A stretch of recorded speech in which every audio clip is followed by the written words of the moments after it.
Ready? Here we go.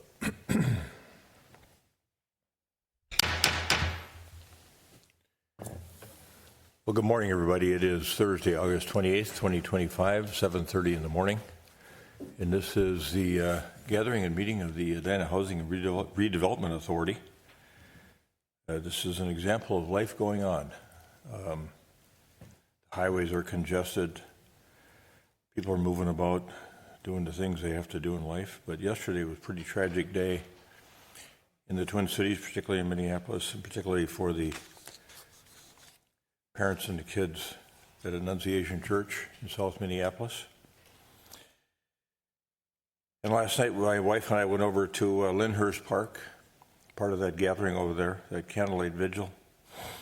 Heard many of our leaders, including the mayor of Minneapolis, articulately express their emotions around this terrible tragedy where, as the principal of the grade school said, a couple of angels were created yesterday. An 8-year-old and a 10-year-old whose identities we do not yet know. And of course, people in our town are worried too, but we've tried to assure them. Folks have wondered whether this is something that's anti-Catholic by circumstance that happened here over the last few days. So we've been coordinating with Our Lady of Grace and other private schools about security, and this is not to indicate that this is something new. This is something that we do on a regular basis. And with our public schools, emails coming in about whether first floor windows in our schools are adequately protected. Because we used to think that trouble happened inside, and now it can happen from the outside too. And so, even though this phenomenon of life going on, we know that presidents get assassinated as it happened with John Kennedy. Life just kept moving on, and life will move on here too. But for a moment this morning, and I think for a while yet, we'll hit that pause button and think about these families, the staff at Annunciation Church, our first responders. And in that regard, I want to commend the City of Edina Police Department. They were some of the first to respond. Our chief was over there helping coordinate things for the city of Minneapolis. We had about 4 or 5 officers there as well, as we learned from our city manager yesterday, who tried to keep us informed of what was going on. So we sent yesterday afternoon to the broad public a note of empathy and support. And that was earnest and heartfelt, and we will be there and stand with the people of Minneapolis and the congregation and people at Annunciation Church to help them any way that we can as good neighbors. And our thoughts and prayers are with the families involved. So on we go here, turning to the work of the day, keeping in mind all of those people that need our special thoughts and prayers. So thanks for that moment, and let's just have a moment of silence.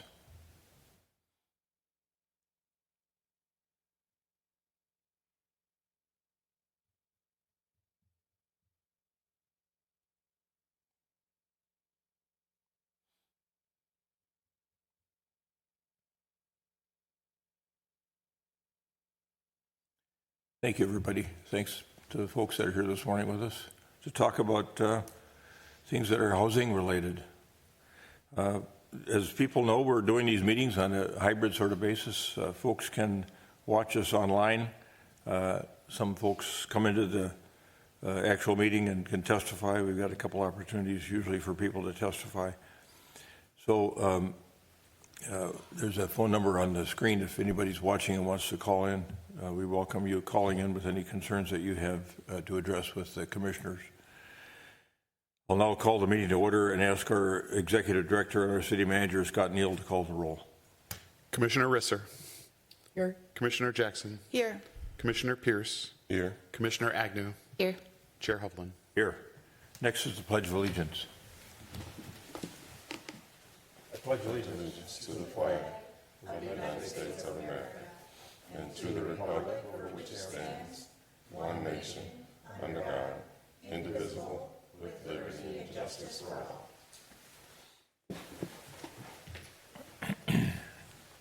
We've got a form of meeting agenda that was published for this morning's meeting. Is there anyone on the council or from a staff standpoint that wishes to modify the meeting agenda in any form or fashion? Is there a motion to approve the form of meeting agenda? So moved. Second. Commissioner Jackson moves. Commissioner Pierce seconds the adoption of the meeting agenda as published. Any further discussion? All those in favor of approval of the meeting agenda say aye. Aye. Opposed? Carried. The meeting agenda is approved. And we will now turn to that meeting agenda. And the first thing we have in that meeting agenda is community comment. So if there's anyone in the audience here that wishes to address the council on a matter of concern to them, or the HRA, I should say, please feel free to come forward. I don't see anybody coming forward. I'm going to check with our communications director, Jennifer Benarott, to determine whether we have anybody online that wishes to Good speak. morning. I don't have anyone online, but because there is a slight delay in the broadcast, I would recommend that we wait about a minute before moving on, making sure we're giving people adequate time to dial in. My clock shows that it's 7:37. I'll come back to you at 7:38 or when I have a caller, whichever's first.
It's been a minute, and I still don't have a caller, so I think it's safe for you to move forward with the agenda.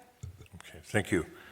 Our usual practice after community comment, whether it's us sitting as the HRA or the city council, is to turn to our city manager or executive director when we're in an HRA meeting to see if there are any responses to community comments made in the prior meeting, and I don't think there were any that you needed to respond We had to. no community comment at the last HRA meeting.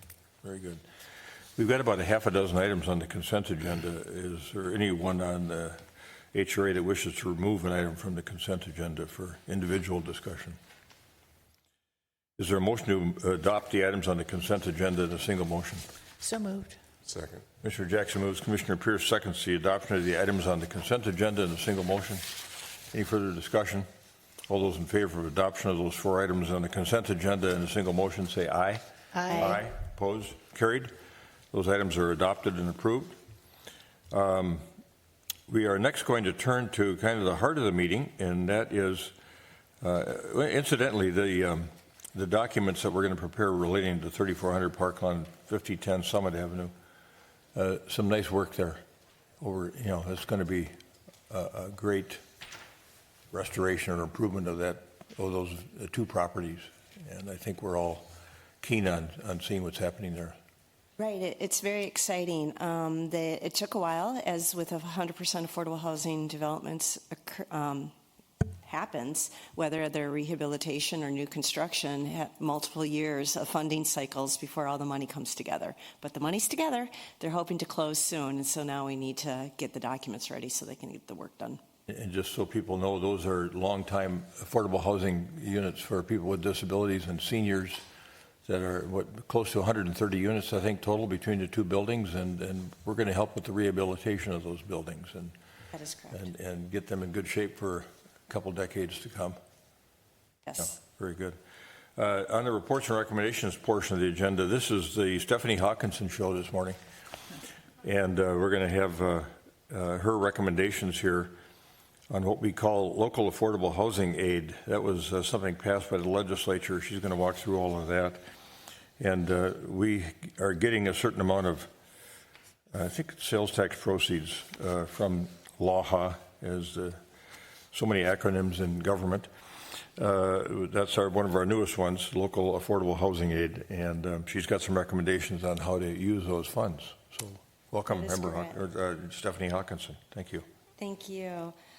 You took away a little bit of the wind from my sails to explain. Yes, this is the second year that we have received the funding.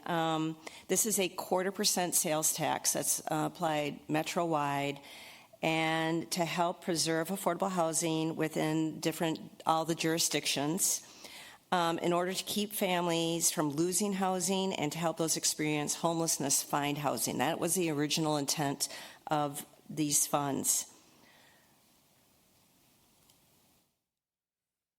So they have to be spent on a qualifying project.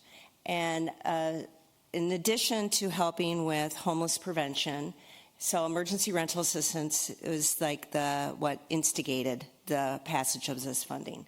But it's financial support for nonprofits, affordable housing providers, construction, acquisition, rehab, demolition of affordable housing, financing operations and management for distressed properties, and operating emergency shelter facilities. Those are some of the larger buckets for how these funds can be used.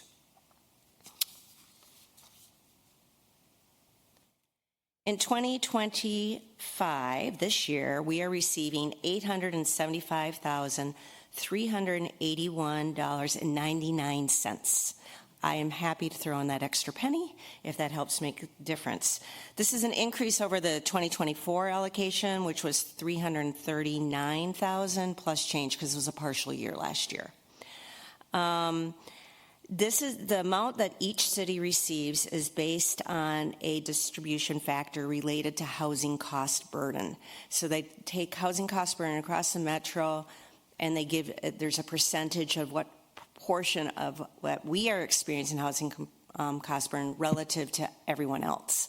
So our distribution factor was, for what it's worth, 0.0211 last year, and this year it is 0.0205. So we have slightly less housing cost burden than we had last year. So in coming up with this list of how the money should be spent, I did come up with this plan, and I shared it with the Values Viewfinder just to make sure that, since one of our budget pillars, we look through the Values Viewfinder lens, I wanted to make sure that this aligned with how the process and how this was being allocated aligned with what they envision. And so we have met, and what I am proposing is what you see here is $200,000 to VEEP for emergency rental assistance, close to $582,000 for our affordable ownership preservation program, and then $93,500 for Mount Olivet Rolling Acres for rehab of their 2 facilities in Edina. So, as stated, $200,000 for VEEP for their emergency rental assistance program. This is a short-term aid to households who are experiencing an event that causes them to fall short of funds for paying rent, such as illness, gap between jobs, etc. It's not intended to be long-term rental assistance. It's a short-term emergency fund. This aid helps people remain in their homes and wards off homelessness, which was fundamentally the reason for this funding. Today, in the audience, we have Jennifer Harrison, VEEP's Vice President of Advancement, in case there are questions. As a reminder, VEEP stands for Volunteers Enlisted to Assist People. They are a local nonprofit organization that has been serving the community for over 50 years. We do have a history of giving to them, starting when COVID hit. When COVID hit, as we are well aware, many people were forced to stay home from work. A lot of service industries, gig workers, a lot of folks had to stay home, yet rent was still due if they were able to pay it. There was an emergency moratorium that people couldn't be evicted, but people that run rental properties needed to pay their bills. And so, helping with rental assistance helped the whole chain. So we had allocated a portion of our federal ARPA money and CARES funds to support the Edina residents that required rental assistance. Since then, most of the federal funds have gone away, but people are still at risk of losing their homes. Last year, with the inauguration of LAHA, we granted a portion of our allocation to VEEP due to the ongoing need and because the service seems to best align with the primary purpose of this funding. As stated too, this is emergency, not long-term rental assistance. It is not Section 8. It is not something that people can rely on month after month. It helps households through a life-changing event. It's typically allowed for 3 months, but we have learned through experience that sometimes people, when they are facing illnesses or job losses, 3 months may not be enough. And so we want VEEP to have the authority to assess situations on a case-by-case basis, and if someone needs that 4th month or even that 5th month, to allow for it instead of just cutting them off and having it be too much of a short-term Band-Aid, but really help them get over the crises. We're saying that 25% of the ward may be used for staffing and administration. One thing that VEEP is experiencing is there's this huge need, but someone needs to process those applications. They need people to go through them, to meet with folks, to find out what the situation is, to meet with the landlords, and so that takes financing. And our portion of the LAHA that we give to VEEP will serve Edina residents. It does not go into a general pool to serve anyone that asks. It is allocated for Edina residents and is tracked accordingly. VEEP, like many other organizations, is experiencing extreme hardship due to the loss of federal funding. This is not a revenue-based organization. They provide for people who really have no place else to turn. They provide food free of charge and rental assistance as grants. The primary source of revenue came from programs that were established as safety nets, including the federal government, and these safety nets have gone away. VEEP no longer receives any money from the formerly federally funded Family Homeless Prevention Assistance Program, nor emergency food and shelter programs. And although the community development program still exists, it has been gutted. And they receive a small fraction of what they used to receive. So they are highly dependent on private donations and cities now, where they were previously got a lot of their money from the feds. Even though they have experienced budget cuts, VEEP is still serving Edina residents. They have to a lesser extent than previously, in part due to all these cuts on the federal level. They also, in 2025, the numbers dropped in part due to staffing. There's some staffing issues that have been resolved. And they have had to reorganize where they only allow applications at the couple days at the beginning of the month, so the staff that they do have time to process the applications they get. So they do shut off the stream of applications in order to process some of them, just because of the staffing. And so what they're changing the process a little bit to be more focused, and they've been talking about maybe having one day a month and the school community services or at our new fire station 2, where they can meet people where they're at to help process some of those applications, to try to really target the Edina money to the Edina residents and getting some of these numbers back up. So only Edina residents are served with the Edina-based funding, but 654 households in Edina have been served between April 2020 and July. It's households with incomes up to 50% of AMI, but majority have incomes under 30% of AMI. It's a lot of seniors and a lot of families with children. There are individuals as well, but they're not the vast majority. And it's households that range between 1 and 8 people that are being served. So that is program number 1. And again, Jennifer is here if you want me to go through the whole slide deck and then ask questions, or if you do, I can move on. But I just wanted to let you know. Questions? Yes.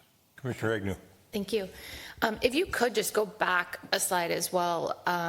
I think that this is great, right? Helping 9 additional residents than we would have otherwise is amazing. But like you had said as well, we would like to see this number increase. So can you speak to, and I know you're not going to be able to hypothesize, what the increase necessarily will be, but how can we be assured that the increase in funding that we're providing this year, because I do think it's an increase year over year, that will go and result in an increase in the number of Edina residents specifically that we're supporting? One of the issues in 2025 was they thought the grant had ended. And so they stopped processing Edina applications using this money. There was a misunderstanding of the grant terms. And so it was halted for 3 months. So there's now, the LAHA money is 3 years. And so there's now a clear understanding to not halt the program. And then there was a very serious illness amongst senior staff. And so it's just scrambling. They figured out a plan. So there's like a perfect storm that occurred this year that really halted applications from Edina residents being processed during a 3-month time period. And then I called them and I'm like, no, the grant. And so then we talked about that and it's like, oh, it's not over? And I'm like, no, you still have money. So then the wheels started turning again. So that issue is no longer. With the outreach, they're really just hoping that they will be able to get more people through the door. Time will tell, but there is need out there. They have a waiting list. They are getting calls from Edina residents. They just weren't able to get them processed. Okay, so what I'm hearing is that you're confident that for this next year, the resourcing challenges are going to be covered from a human capacity perspective, and so the only constraint maybe moving forward will be the number of families that we're able to support is going to be because of the $200,000 component. That is correct. Okay. That is correct. As an organization, they're doing a lot of having to figure out how to deal with these massive cuts on the federal level. So it's going to be hard. I mean, this is not a fix. This is a small ability to keep going with hopes that other cities will follow suit. But it is clearly not enough to really address the issues that they're facing. But we're hoping that it will help, with our residents. Thank you. Commissioner Jackson. Yes, thank you, Mr. Chair. Thank you for the presentation. I'm pleased to be supporting VEEP, even though things are bad. It's better than nothing. And in your presentation, there were 654 families, and you talked about how it's primarily seniors and families with children. Can you give us the individual numbers, or you don't have those? I don't have those on hand. I have them in my report. I receive with the draw when they ask for money for reimbursement. It's a reimbursement basis, so they let me know how much money went out the door, and I fulfill a draw. They include stats of family size, age demographics. I have that in my computer, but I don't have that with me right now. So do you have a rough approximation of what that is?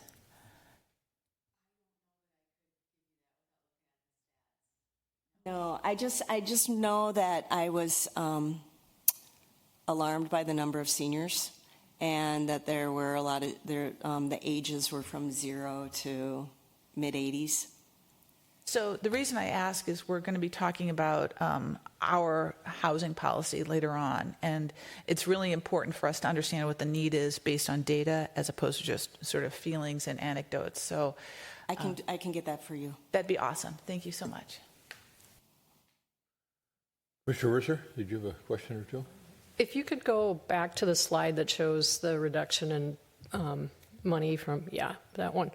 I'm just curious how this allocation of funds compares to last year's, and specifically thinking about that $200,000, which is probably going to go pretty fast, I don't know.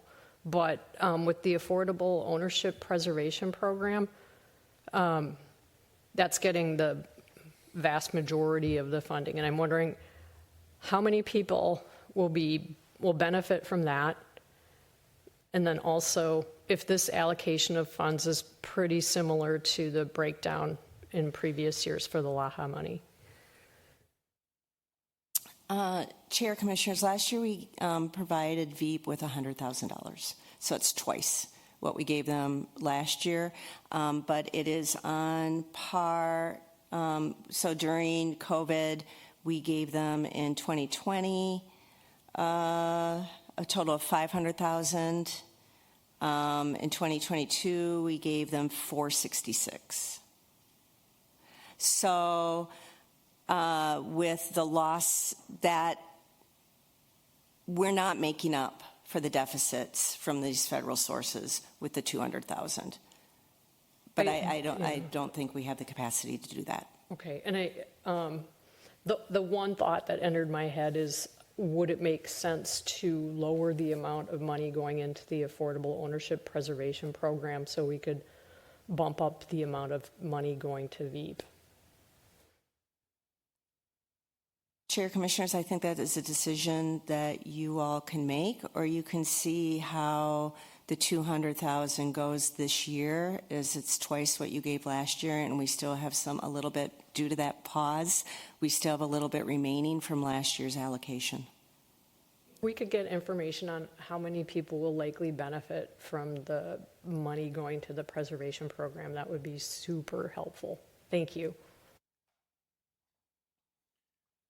This is more of a general overarching question. How did you go about deciding how you would recommend to us we allocate the totality of the funds?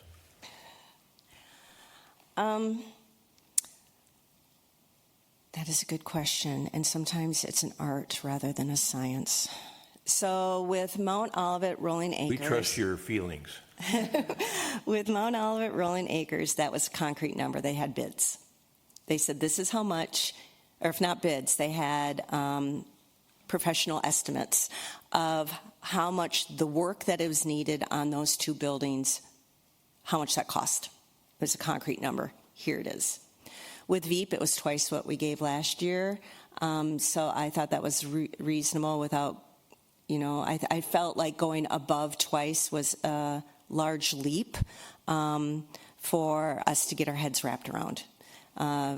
Even though the need is there, but they still have to work through some of the capacity. They still have to get it out the door. And since there was money remaining from this year, I felt like $200,000 was reasonable to get out the door. And that left the Affordable Ownership Preservation Program, which when we went through our work sessions, that was one of the priorities that was listed by all of you, is to try to preserve NOAA homes and create affordable ownership opportunities. And so since that was a priority of the HRA, that's why and because gap per home is about $300,000, that seemed like it was 2 homes, roughly, and that's how I came up with that distribution. Where is there, Commissioner? I'm confused. Was the total allocation last year less than it was this year? The total allocation last year, Chair and Commissioners, was $339,000. So last year we gave $100,000 to Veep and $239,000 to the Ownership Preservation Program. So it was about less than half of what we're getting this year. So we're essentially keeping pace with what we gave last year because now we have twice as much. We have a little bit more than twice as much, correct. With the allocating resources in terms of the workshops that we have, I do want to say missing from those workshops was a breakdown on the number of people who would benefit. It was not really part of the equation. And when we did the final exercise for the third meeting, we didn't know that we would be doing that going in. And so I understand the logic of listening to are taking that into account, but I also, especially in this particular climate where federal funds are being reduced, just want to put that out there. Things are changing, and we also weren't really in a situation where we could have prepared for that. So I want to say that. Commissioner Jackson. Yes, thank you, Mr. Chair. So next year, when we're in this position, I think it would be really interesting to hear from Veep. We had this many applications, and we were only able to, meet this need. I think that'd be really helpful for us. I know this was a tough year, and I appreciate that. But next year, hopefully, things will go smoothly, and everybody will stay healthy, and we can say, we gave 200,000, but there was need for 500,000, or just some benchmark to think about. I think going on last year's as a first time thing is a good idea because that's the data we have. But in the future, I think we would really want to know how many people we had to turn away. So. Absolutely, I agree fully. Okay, thank you. I'm wondering if it might be helpful for us to hear from Ms. Harrison about, just anecdotally, some of the ways that we've been able to help with over $1 million that we've provided to VEET for rental assistance over the past 4.5 years or so. Well, good morning. One of the things that I want to share is that the city of Edina was one of the first to step up during the pandemic when we really needed the support, and you really led the charge, in front of all three cities that we serve primarily. And so I want to thank you for that. You've been a leader for us. It very much shows that you put your residents first, and we're thankful to be able to be one of the organizations that's able to get these funds out into the community, especially when it comes to keeping people in their homes. We really prioritize the rental assistance because keeping people in their homes is easy compared to the alternative. When folks become homeless, that becomes a whole nother issue, and quite frankly becomes a lot more expensive. And so allowing us the opportunity to do this has been wonderful. As I said, we've been able to disperse hundreds of thousands of dollars, millions of dollars into the community. And we've been able to do it really effectively. When the pandemic hit, we were able to pivot and bring on staff to be able to process the applications and get these funds out the door. Obviously, in 2025, we've had a few issues at in first quarter where we had a little bit of a hiccup. But going forward, we are hopeful to be in the new fire station. Our goal is to be there at least 2 or 3 days a week to meet your community members where they are at, and to let folks know that we're here. Not only are we seeing more seniors, but we're also seeing new people. The economic environment has changed, and folks that may not have needed services before are coming to us or need us and don't know that we're here.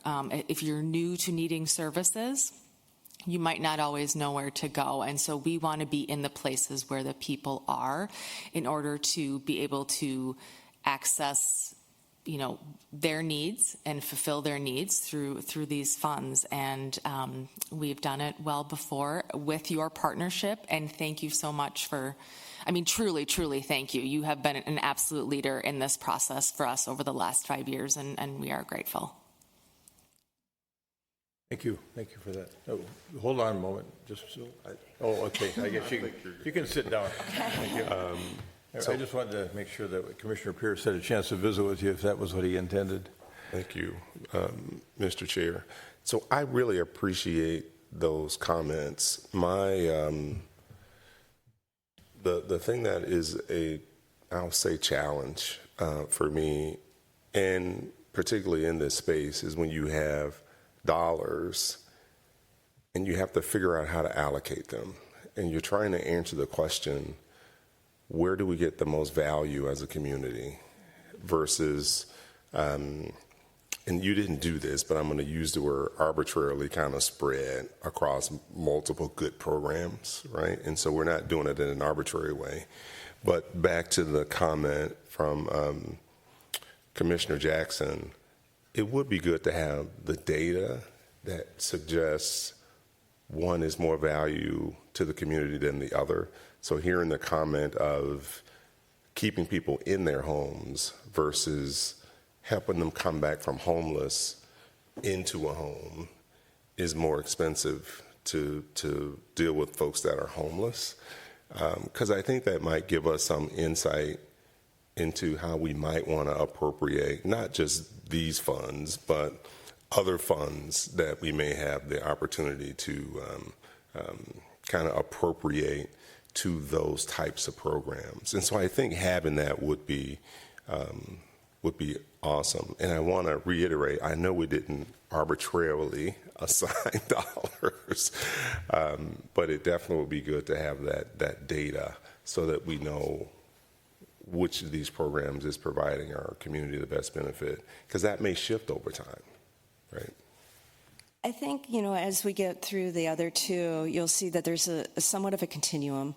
VEAP helps keep people in their homes by giving them the financial assistance to pay their rent. MORA is fixing up the homes to preserve the homes that people are in that are also as stated as a criteria population, and I'll get more into that. And then the home ownership preservation helps get people into home ownership. So there is somewhat of a continuum of how these funds are being allocated to get the spectrum. But I do hear what you're saying, and I have the data, I just didn't share it. Comments by Ms. Harrison and follow-on observations by Commissioner Pierce caused me to think about several years ago at a U.S. Conference of Mayors meeting. Sam Liccardo, who was then the mayor of San Jose, was talking about this very issue in San Jose, and discovered the same thing, that it was much less and more draining on available resources to try to keep people living where they were living, as opposed to providing them with new housing, where the cost per door for a new apartment in San Jose was $750,000. It was a lot more efficient and effective to be using those funds to keep people that were, going through a divorce, kids. There's a multitude of different reasons. It's the analysis that led them to think, we got to have a program that keeps them where they are, and it's much less draining on public resources than providing them with new housing. So, Commissioner Risser. Would it make sense to table this so we could get that data and use that before we vote, and also hear from VEAP? The one thing that I keep thinking about is the new space in the fire station. It'd be kind of hard to set this up and then discover that, 7 months out, we're no longer able to, finance things for people.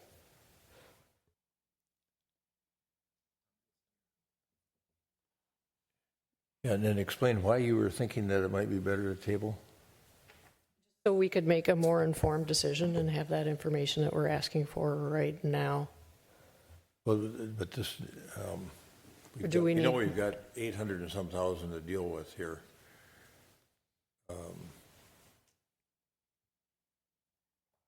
You might have a comment. I interpreted the data to help with future years, since this was an anomaly year. It's up to you, clearly. It would not be able to come back until end of October or November if we were to table it. And I do know that with the other two programs and even with VEAP, the need is probably prior to November. And then we have to draft the grant applications and those such items, which delays it even further. That said, I can either report back on data to help with next year's allocation, or we start, we just incorporate that for next year's allocation, or it's however you want to proceed. Commissioner Jackson. I'd like to hear the other presentations before we make any decisions. Also thinking about the fact that you've made recommendations in 3 different areas that are critical and that probably need immediate attention, but let's finish up and then we'll have that conversation. So number 2 is our Affordable Preservation Ownership Program. This is a program that we have that's in partnership with Twin Cities Habitat for Humanity and Homes Within Reach. Today we have in the audience is Brenda Lana-Wilkie, and Noah is not here. This is, from the work sessions, it was the highest priority is to preserve NOAA, our modest homes in Edina, and get them into affordable ownership. The Land Trust Program creates ownership for 99 years. So with regards to number of people served, on turn, there's a new family. So it's not just the initial family. It's the families that keep moving into that home for the next 99 years. So it retains community and ownership wealth within those homes. It enhances residential stability because it allows these homeowners to live in a home that they can afford, and then long-term affordability, and it serves the working folk that are in the city. We have given and supported this program over the years. The gap per home is not insignificant. Again, if we were to calculate it back per year over 99 years, it's a little more palatable. It's a couple $1,000s, but it's $300,000 at the front end. And that is attributed to the land that is placed into the land trust. And this value could increase. This is what we established in 2021. So that could see some changes over the next couple years where the land, we're going to have to attribute more because incomes are not keeping pace with land values. So we may have to, be somewhat flexible in what is available and what people can afford. In exchange for being able to buy a home below market value, you take a $450,000 home and you're able to buy it for a little over $200,000 or about $200,000. For that, being able to do that, the buyer agrees to a limited equity when they go and sell the home. So of the funds that we have contributed to this program, it's going, it's dwindling. We're almost out of some sources. They have completed, the Homes Within Reach has completed that $3.3 million. That's out the door. We have some of the LAHA left, but they have it earmarked. There's homes right now. They're still looking for homes. Some closings are pending. They're out in the future. And so some of this money that's left has already been earmarked. So how does this work? Well, we've sent postcards to all homeowners of homes valued up to $425,000. Some of these are out-of-state investment homeowners. Some of them are local. Interested home sellers contact the city. I had someone who lives in Indiana who's still dealing with her mother's home that is in Edina, wondering if she wants to sell it through this program she's contemplating. There are a few people like that who are dealing with their aunts or their parents' home. It's in the trust. They are trying to figure out and working with their siblings on what to do with these homes. If they want to go on this program, I get permission from them to share their contact information. I share it with Habitat and Homes Within Reach. They decide, who has the capacity at that time. It's what's great about having two organizations. They go and inspect the home to see if it fits within their program guidelines. Then they work with the seller on buying the home. Then they rehabilitate the house. They draw money from us, to buy it. They rehabilitate it. They go through their vetting process for how they find an eligible buyer. They have two different processes. They're working together to get their processes more aligned because they ultimately end up in the land trust with Homes Within Reach. And then they remain. And the land trust is always there. So if they come up with issues that they're facing, the land trust doesn't go away. They're a continual party into this deal. So since 2021, there have been 22 homes that have been bought through this program. I'm pretty excited by that, with 3 pending. The houses were sold to end buyers for roughly $200,000. 17 homes are owned and occupied, many by young families. Again, there's some pending. This is a continual process. They're researchers, educator, utility worker, chef, family advocate, people that work in the school district. There are a lot of folks that have been able to benefit from this program. And then, as I said, that 99 years. So that's that program. Brenda is here if you have any questions for her, or I can go on to Maura. Keep going? Okay. So the third is for Mount Olivet Rolling Acres. They are a nonprofit founded in 1965. They provide residential services. This was also stated as a priority during our work sessions to serve household people with disabilities. This is affordable housing for people with disabilities. They are licensed by the state of Minnesota, and they operate 2 homes in Edina that serve roughly 8 people. One can fluctuate between having 4 residents or 5 residents. The 2 homes, one was acquired in 2015. They have 4 residents who are the originals, and they serve people with intellectual and developmental disabilities. The second home was acquired in 2001. It housed 8 people since opening, and they are people that are facing mental health challenges. I would like to say these homes were acquired with the assistance of the Edina Housing Foundation. One mortgage has been completely repaid and satisfied. The other one, they have never missed a payment since I've been here. So when I get the monthly reports on the Edina Foundation, they're right there making their monthly payments. So all the residents qualify for medical assistance with incomes below 80%. There is an annual income and asset review to make sure they still income qualify to live there. And this program and their assistance is being threatened because of federal budget cuts. Their overall cuts to medical assistance could impact the residents that live in these homes. Like I said, they were acquired with financing from the Edina Housing Foundation. The state funding provides minimum increases for upkeep, but not for major rehab projects. And the money that pays for the rehab is from private individuals, private donations. And since these houses are getting older, some of the needs are surpassing individual contributions. Then 2025, the capital cost for all their homes, not just in Edina, was $1.6 million. So that far exceeded individual contributions. So for the 2 homes, one needs $36,000 for repairs and the other one needs $57,500. So that's how I came up with that number. It was a combined total of $93,500, and it's to make these homes safe, to get rid of tripping hazards, to get to refortify decks, to address some of the issues to make it a more livable place for their residents and to be able to do it all at once. That's them, and we have representatives from Mora as well. So Thanks for being here.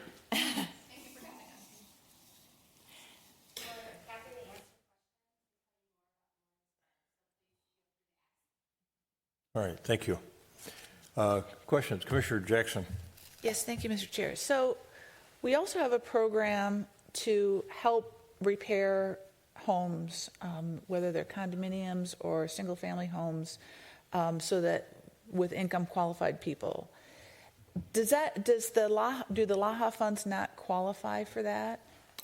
Or Commissioner Jackson, that program is funded through our Affordable Housing Trust Fund, and there are still funds remaining, and part of that program is those funds are recycled because we are hoping that we could make it self-sufficient. But there are funds still remaining in that program, and some have been repaid, not to the degree that refortifies the original, but there's still capacity in that program from the original funding. Okay, so these are the ones with the highest need. I mean, obviously, Mora, this is the first time, and I'm very supportive of it's wonderful to keep these properties usable and safe, and better to preserve it now than to worry about it down the road. So they're different. The home rehab program we have now is for homeowners. This is rental. So people, they pay rent to live there. So we don't have a rental rehab program. Right, I'm not meaning to Okay. conflate those. Okay. It's a fourth bucket that I'm Yeah. thinking about. Okay. So, but these three buckets are, in your estimation, the highest need, because there's still money in the home repair bucket. So this is where we need to be putting the money. Chair, Commissioners, that is correct. Okay, thank you. Mr. Risser. Just real basic, can we get this presentation up on the website? Chair, Commissioner, all presentations will be uploaded to the website, yes. It'd be great if we could have it before the meeting.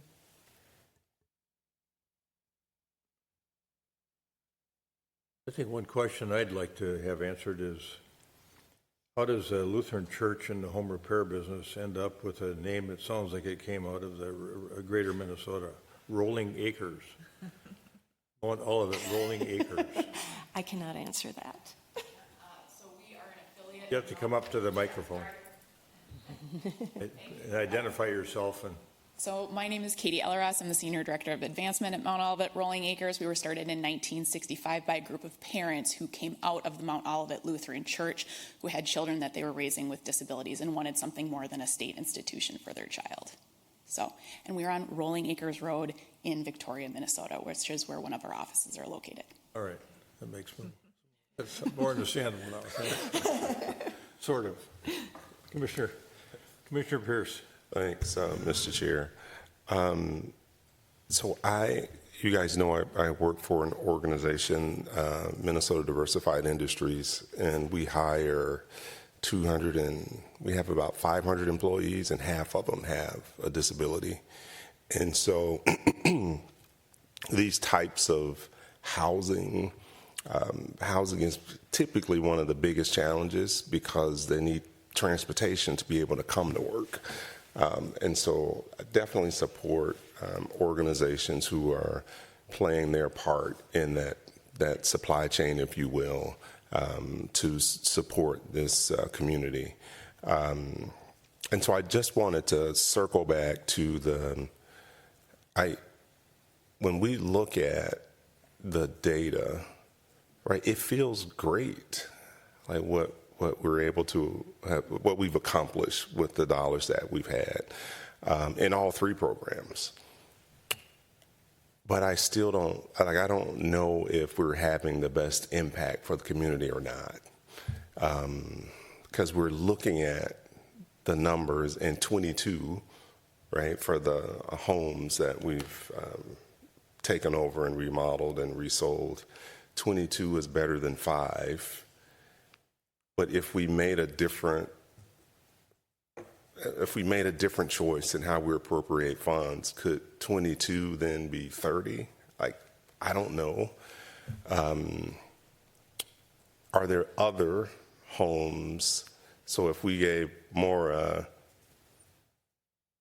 $75,000 more, are there other opportunities to provide more housing?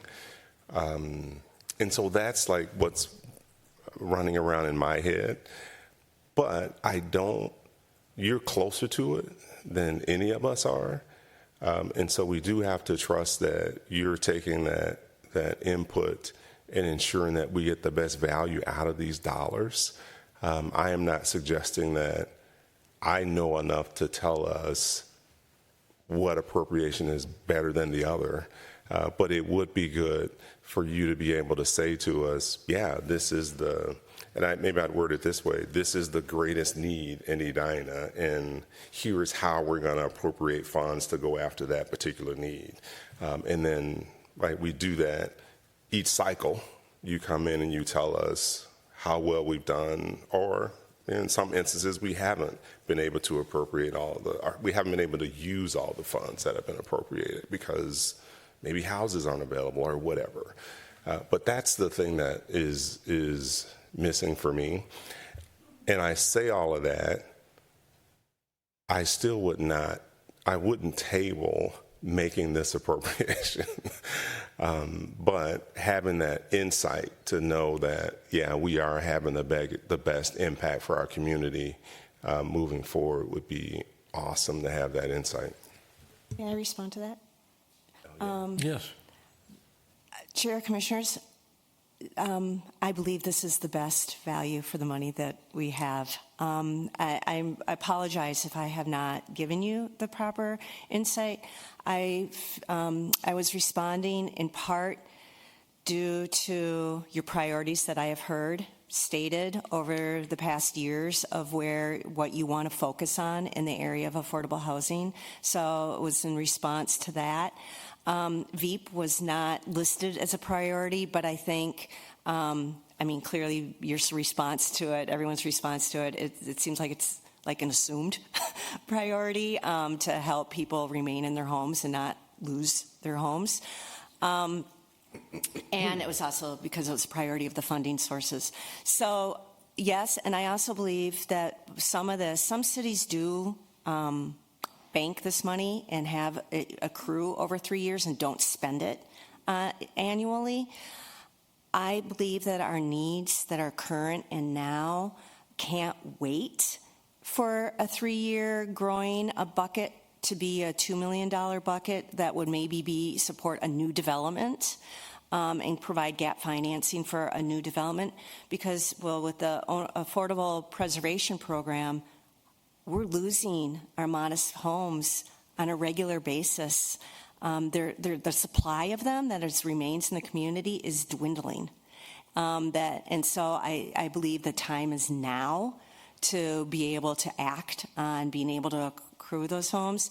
And that was true with Mora, is that the needs were now, and it seemed like it fit the priorities that I had heard. So I do have confidence that based on the calls I received, no, if I had $10 million, I would have a lot of additional items on this list, but I would have these items on the list.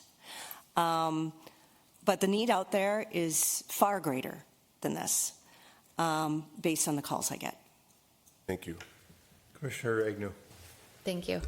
I just want to add that I have full confidence in the analysis that you've put into this. I know that you are, as James said, a lot closer to all of the ins and the outs.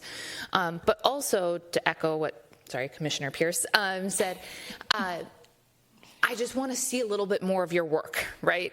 To help us, even if we just think about it, like answer all of these questions for us up front so we're not having the conversation.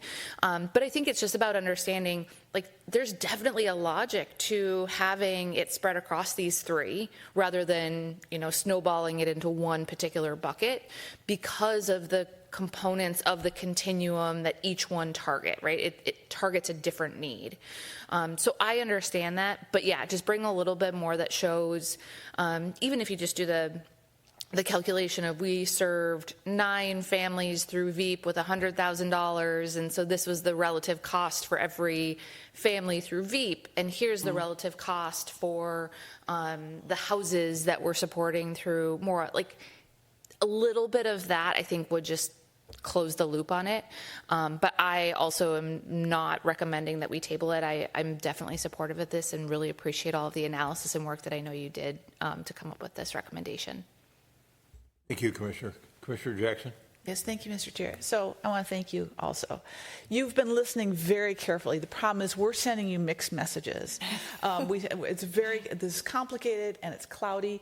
And as public servants, we see the want.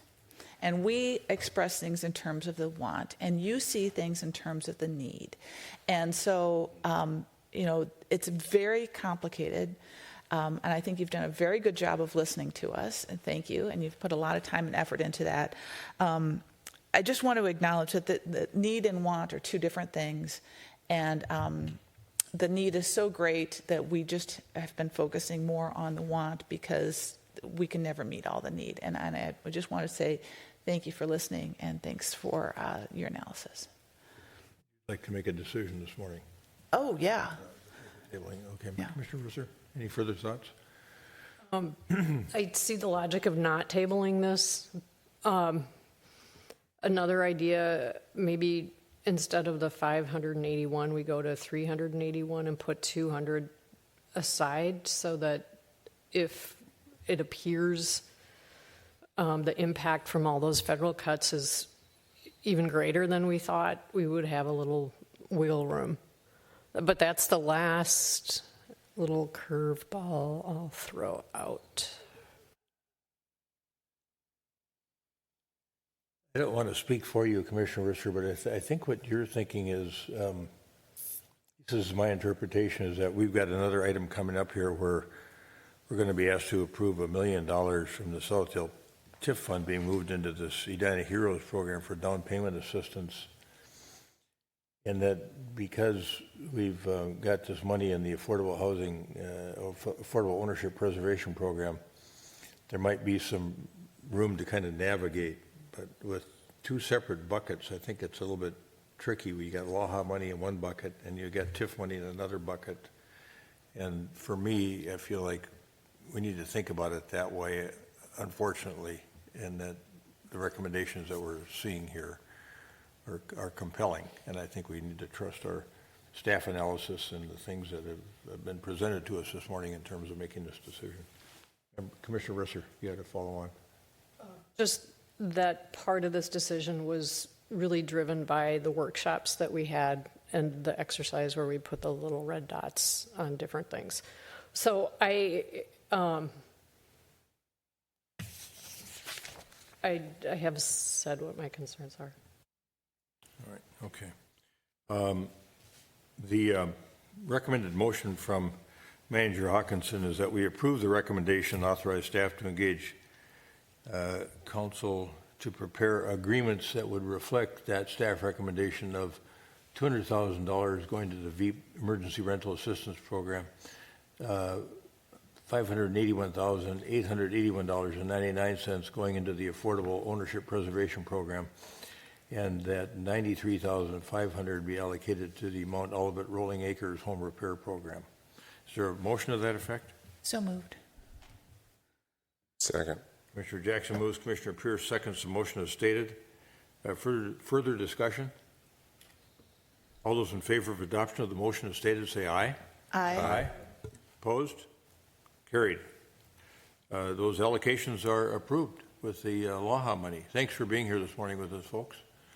And we know you've got challenging work ahead of you here. It's been an interesting time. Thank you for being here.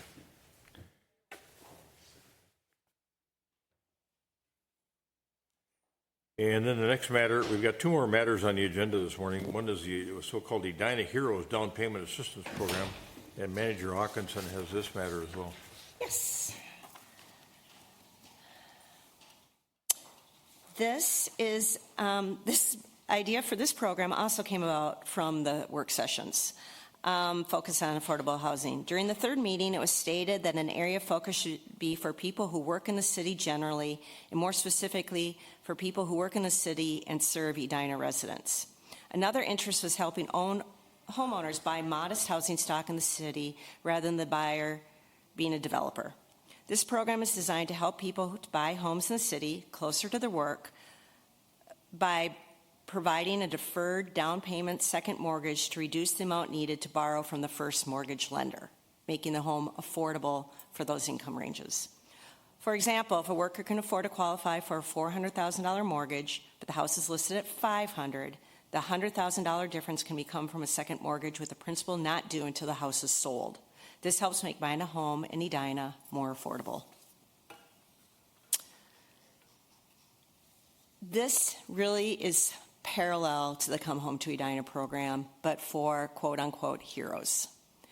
The maximum loan size is a little larger at $100,000, but it's no more than 25% of the home value or 25% of the gross income applied to PITI. Principal, interest, taxes. It will be coterminous with the first mortgage, so if both are 30 years. With the principal deferred until term or sale. The loan would be a shared appreciation. We could also include the interest only. Shared appreciation is used about 95% of the time by Come Home to Edina borrowers. The income limit, and this is due to the funding source, is 115% of area median income, so about $137,000 for a household of 3 or more, or 100% AMI for a 1 and 2 person household. Again, I have no control over that. It's based on funding source requirements. Maximum home value up to $600,000, and proof of employment within the city at the time of the loan. And then the first-generation buyers could get qualify for an additional $20,000 that you had granted to the Edina Housing Foundation. So, truth be told, this income level may not be sufficient to buy a $600,000 home, but we're thinking there may be those, that was the amount that was stated at those work sessions. But if someone has saved for a long time, received an inheritance plus this down payment assistance, that's why I still propose keeping that cap at that for those one-offs. Eligibility, healthcare professionals, all active nurses, doctors, surgeons, specialists, technicians, lab techs, anyone that works in the healthcare field in Edina. Teachers and educators, all active teachers, daycare workers, people who work with our children in some capacity, custodians, lunch room lady, school district folks, and municipal employees, firefighters, EMS, law enforcement. So people that serve the Edina residents so they can live closer to their job so they can be there at work. And it has an environmental aspect as well, keeps fewer cars on the street. So the funding request is $1 million in Southdale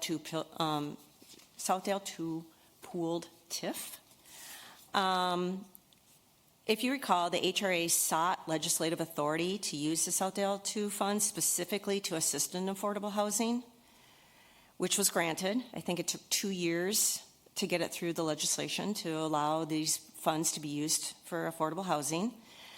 Using the authority to grant funds to the Edina Housing Foundation purposes of this down payment assistance fit within those guidelines. I have met with Jay Lindgren and Nick Anhut a lot about this program to help structure it in a way that would fit within the program, the legislative authority, and TIF guidelines generally. So there are approximately $6 million in that pool for affordable housing. But it's a restrictive. How those funds can be used is fairly restrictive, different than the LAHA funds. If granted, $1 million for the HEROES program, $5 million would remain for other affordable housing endeavors. I'm suggesting this source because it is restrictive and as this is a qualifying use for it, and because we looked at the trust fund, there's just not enough money remaining in the Affordable Housing Trust Fund to support this program. The grant would go to the Edina Housing Foundation, who would own and implement this program, as they do with the Come Home to Edina program. So they would operate in the same way. They'd do the underwriting. They'd work with the servicer. The mortgage and the notes would be in their name, so they would track them. And then they also work with CEE to do the servicing. And so on the right-hand side of the slide shows the checklist of all the things that is required to get a Come Home to Edina. It'd be the same checklist, but we'd have proof of employment within the city. So who is the Edina Housing Foundation? For those people watching, not you all, I think you're fairly familiar with them. It's created in 1985 to administer a second mortgage program, and it was actually the funds that were used at that time were also TIF for the creation of Centennial Lakes and Edinburgh. The current iteration of Come Home to Edina has been in effect since 2007. They originated 183 loans. They have vast experience in knowing how to do this. The amount they've lent out is $8.9 million. They've leveraged over $40 million in home purchases, and they own the notes and mortgages, as stated. So the fact that the HEROES program would be using this funding source is, again, somewhat parallel to the origins of the Come Home to Edina program in general. Similar to the Come Home to Edina program, the Edina Housing Foundation will review the application, underwrite the loan, prepare a note and mortgage, and then those will be recorded. The foundation will work with CEE to track the loan, satisfy the mortgages when repaid. There are two types of mortgages I mentioned, shared appreciation and interest only, and this helps with if people can't afford the full price of a home It's because they don't have the monthly income to be able to, so with both these, the principal's deferred. So they don't have to pay on the principal, so that allows them to get this higher priced home. But they can elect which they want as shared appreciation or interest only. 95% choose the shared appreciation model, because then there's 0 monthly payments during the time they live in that home. So the next steps, sorry I clicked too far, we would prepare a grant agreement that I would come back for approval. And we would modify the current existing Come Home to Edina notes and mortgage to reflect this program. And the foundation would then implement it, and they'd qualify the program participants. Questions for Manager Hawkinson? Yes, Commissioner Jackson. Thank you, Mr. Chair. So we'll be giving a grant to the Edina Housing Foundation. It sounds like maybe this is a much more limited type of program than what they've done in the past. Will they be reporting back to us the success of this program? Because I'd like to make sure we're funding something that's useful. What's the reporting process for this? Chair, Commissioners, we could definitely have that be a requirement. There is a close relationship with the Edina Housing Foundation, so I think that could be requested at any time, but we can also have it a condition of the grant agreement. Yeah, I think that'd be good to get it something regular that sort of, because people forget. But I would love to hear whether this is successful or not. This, I think, really reflects, thank you, and thanks to the Housing Foundation for creating this program. It reflects the need that we're hearing, or the desire of the community to house people who work here and help people.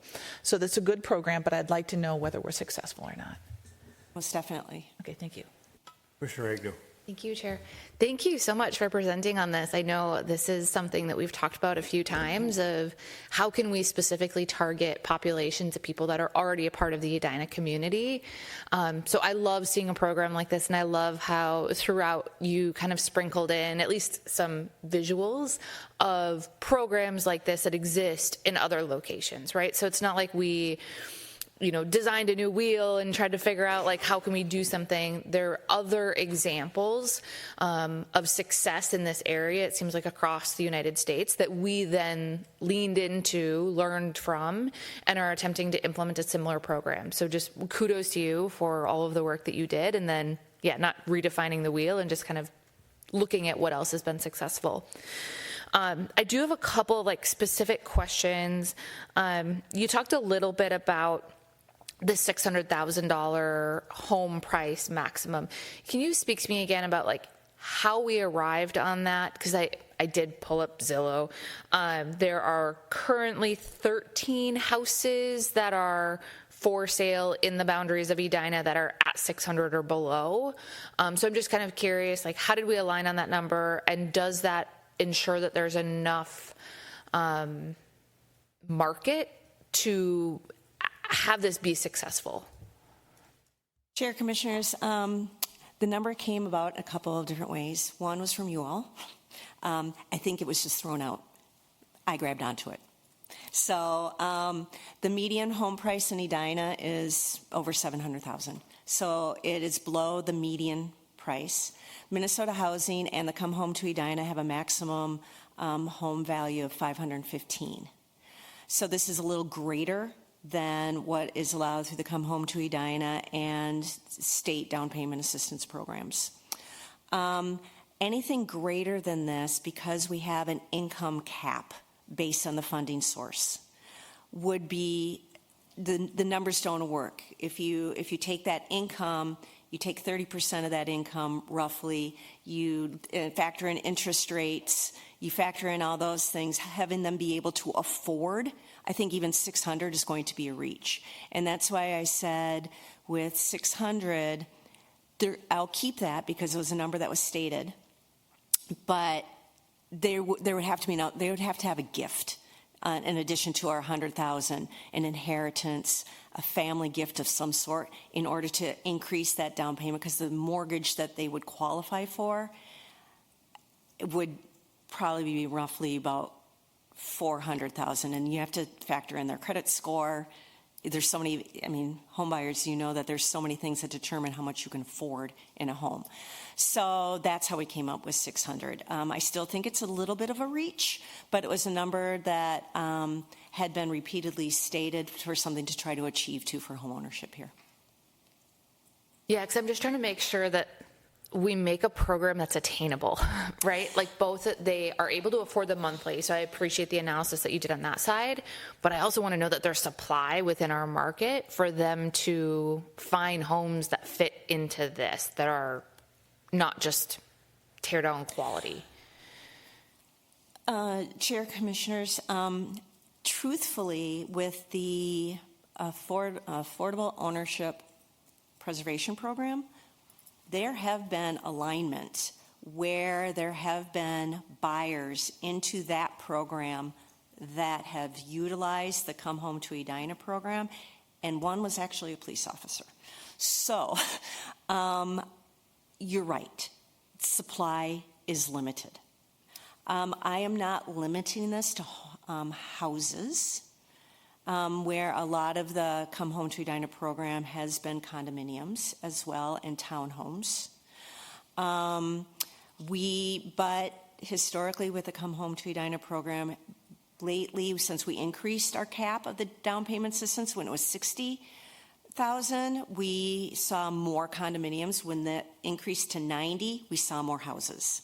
So by having a cap of 100 and increasing the cap on the housing value, I thought that helped offset it, because then they only need to borrow 500,000, and then if there's other streams. So you're right, the supply, it's a challenge because there's not much on the market. And we do that analysis. Mary Kay, who's on our foundation board, she's a former loan officer. She looks at Zillow all the time and tries to do those analysis. And she says, yeah, it's going to be a challenge because there's just not much housing stock. Yeah, and that's where I'm just thinking, I don't know, I'm supportive of approving this and moving forward and beginning to understand, like, is this utilized? Are there gaps? You know, I'm thinking of this first year as being really ripe for learning and opportunity. But just thinking that might be something that we need to tweak of, is there a possibility to increase somehow? I know that there are certain caps, right? But just something to think about, because I do want this to be attainable for folks. Another data point, Chair and Commissioners, that I could share was in 2024, we closed on 25 Come Home to Edina mortgages. And so this would be, if people maximize, this would be 10. So I was feeling confident that we could get 10 closings, since we're diminishing the pool of applicants to be people that work in Edina. Well, there's a lot of jobs in Edina. So, and with some marketing, I will be talking to the communications department about that. I'm confident they may not all be single-family homes, truthfully. And then are we going to get a fun logo too? Or I saw the logo from the Florida program. And South Carolina. Yeah. There's a lot of logos out there. I just was assured by our communications director that we can come up with a logo that's fun. Wonderful. Thank you. That might be green. Anyone else have anything here? You know, I like this program a great deal. It did give me pause when I was looking at the healthcare professionals category and wondering whether doctors and surgeons ought to be in that category. Seems to me like they'd be at an income level even starting out where they didn't need to worry about this, but affordability issue. I also liked it so much that I thought, well, we've got $6 million in that TIF pooled fund. Maybe we should allocate a little bit more to it, but I think particularly Commissioner Agnew's inquiries this morning have caused me to think about just put our toe in the water and see how this works. And I know we can use those funds for a variety of purposes, but let's just hold back. So I'm pretty comfortable personally with the approval at $1 million and being able to do up to 10 units with that money, and we'll see how it goes. So, we've got a recommendation from Manager Hawkinson that the motion read as follows: approve $1 million grant from the Southdale TIF Pooled Fund for the Heroes Down Payment Assistance Program and authorize staff to engage the city attorney to draft a grant agreement with the Edina Housing Foundation and to modify loan documents to reflect the program parameters. Is there a motion to that effect? So moved. Second. Commissioner Agnew moves, Commissioner Pierce seconds. The motion is stated. Any further discussion? All those in favor of adoption of the motion as stated say aye. Aye. Opposed? Carried. Off we go. Thank And you I'm very sure much. This Director is Brenner exciting. will help you find a really good logo for it. All right, we got one more matter here to deal with this morning, and that is potential adoption of a resolution adopting a proposed budget for the HRA for taxable levy year 2026. You got that handling one. that matter? Yep. I don't see our finance director out there, so. Thank you, Mr. Chair, members of the commission. What we're proposing to you today is asking you to establish the preliminary tax levy for the HRA. HRAs in cities are on slightly different schedules as it goes to setting the preliminary levy, but this will be the final opportunity you have as an HRA before September 16th to approve a levy. So that's why we're asking you to do it today, timing-wise. We have had a custom over the last 6 years, 3 budget cycles, to approach our HRA levy as with incremental growth of 3% each year. That's what we're proposing this year as well. The 2025 levy was $259,300. We're proposing a 3% increase to $267,100. That's a $7,800 increase, or 3%. We will blend this into the overall total tax levy proposal that we'll make to you on September 16th. Yeah, thanks for that. It's a relatively modest increase. Explanation, I think, is satisfactory. Are there questions for our executive director on this matter, on this request? Is there a motion to adopt Resolution 2025-06, adopting the proposed budget for the HRA and establishing the proposed tax levy payable in 2026 for the HRA? So moved. Commissioner Jackson moves. I second. Commissioner Agnew seconds the adoption of the Resolution 2025-06. Any further discussion? All those in favor of adoption of Resolution 2025-06 say aye. Aye. Opposed? Carried. The Resolution 2025-06 is approved and adopted. And that's it for the work of the HRA this morning on August 28th, 2025. Anybody have anything for the good of the order? Commissioner Risser? Just more thoughts about yesterday, and I appreciate your comments this morning opening the meeting. I've also received emails from people asking that we do something, that we take action. And I did reply that on our last legislative platform, we did have an item, the possession of firearms in municipal facilities and school that have school-like use, and being able to have some control over that. And I don't know where that ended up, if it even got launched, but if it didn't, pursuing that. But this hit hard. Our first house was 2 blocks from Annunciation, and I was actually supposed to go over to that area yesterday morning. So, but thinking about what can we do? What can a municipality do? So we, all need to work in some way to reduce gun violence. It has just become too pervasive, and children need to be safe in schools. Thank you. Yeah, thanks for that.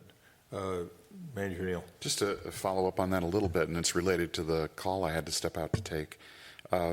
We had pretty quick contact yesterday with OLG and with leadership at OLG and leadership at Edina Public Schools. Today, the department is going out and having contact with other kind of church, but there's a number of church-based daycare centers are all over the community, including the for-profit daycare centers as well. So we are going to reach out to them, have a contact, make sure that they know who we are and we know who they are, so that if we do have some concern in the future, we can address them quickly. And I don't know if you'd care to comment about the ongoing work we do with the public schools in terms of active shooter exercises and other things that are public safety related. Some of the matters I think that have been taken, or some of the actions that have been taken, particularly by the school district in terms of security, they prefer to keep confidential. But nonetheless, I think people should be assured that we're on top of this. They should. We've had a long, positive working relationship with the school district, Edina Public Schools. It's the only school district that has facilities in Edina. But our police, our fire, our EMS, our dispatching staff, we spend a considerable amount of time with them during each year to make sure we've got a plan, not just to address what happens during an event, but after. That's where a lot of kind of traffic snares and concerns happen, is how do I get my kid at the end of an event like this? So we do have connections with them. We use those connections yesterday just to reaffirm where we are. School districts have their own requirements in state law about what kind of training they have to provide their own staff and what kind of plans they have to have. But we assist them with that to the best of our ability. I had a dialogue with the superintendent last night, and we did do, as I mentioned earlier, a press release from the city yesterday with regard to our ongoing support and empathy. We did talk about some, to what Commissioner Risser is raising, releasing some kind of a joint press release today, and I think Director Benarott, I'll stay in touch with you on that and send you the text that I got from the superintendent. That might be something we want to do on a follow-up basis. To the issue of gun violence, I think Commissioner Risser was getting at, what could we as a municipality do about gun violence? At the park last night, of course, our Attorney General was talking about automatic weapons and the reauthorization of the use of automatic weapons. I guess it was actually the ban lapsed several years ago, and manufacturers went into active manufacture of those types of weapons. But I'm not sure what we can do other than be a voice if we decide we want to be. Commissioner Jackson. Thank you, Mr. Chair. So with these types of events, there's always a before and an after. So my before was yesterday morning waking up thinking about the economic future of the Twin Cities. So I'm going to go to before for a little while. The Greater MSP met, I believe, 2 weeks ago, and the mayor was there, and I believe Mr. Neal was there. Were you there? I don't know. And Bill? Evan Ramstead of the Star Tribune wrote about it.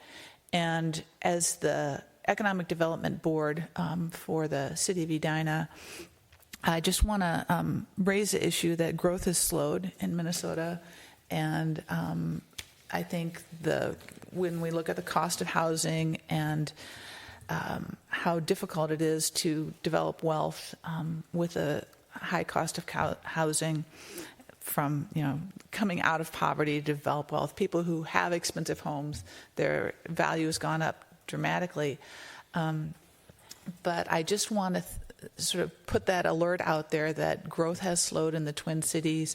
The decrease in the value of commercial property in downtown Minneapolis is affecting the way the taxes are spread out over, and it's more burden on single-family residential owners. So I just wanted to alert people to that problem that's out there and hope that we can be part of the solution. Thanks for that. All right. Is there a motion to adjourn? So moved. A second. Got a motion by Commissioner Jackson. During the meeting of the Housing and Redevelopment. Thank you. Thank you. During the meeting of the Edina Housing and Redevelopment Authority this Thursday, August 28th, 2025 at 9 o'clock in the morning. Any further discussion? All those in favor of adjournment say aye. Aye. Opposed? Carried? We stand adjourned.